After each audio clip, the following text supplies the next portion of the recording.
Cette autre grogne qui commence à prendre de l'ampleur, les usagers de la ligne TER Paris-Chartres sont aujourd'hui à bout de nerfs.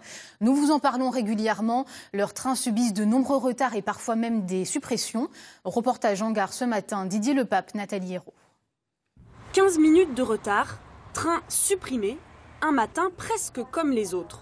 Selon l'association des usagers de la ligne, depuis début novembre, on compte une centaine d'heures de retard et 20 trains supprimés. Dernier moyen de pression, l'argent. En fait, au lieu de leur envoyer l'argent à eux, l'argent serait mis sur un compte de séquestre avec en relation des huissiers ou des avocats qui, eux, pourraient faire du forcing.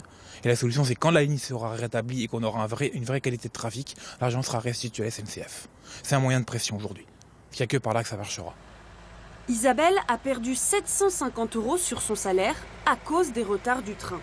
Après, si on fait le calcul, 63 heures, on se dit que ça fait que 15 minutes de retard par jour, ce qui en soi n'est pas beaucoup.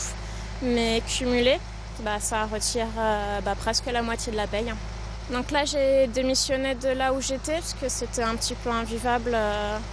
Yann n'a pas trouvé d'autre solution que de se mettre en télétravail le vendredi. Il pense aller encore plus loin.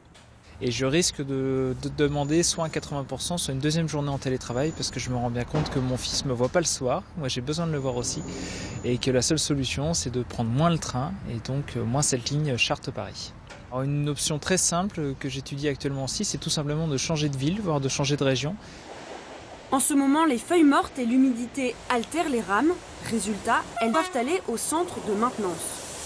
Lorsque ces rames se retrouvent immobilisées, forcément on a un parc matériel qui est réduit et nous sommes contraints à faire circuler des trains plus courts, voire à en supprimer quand la situation est vraiment dégradée.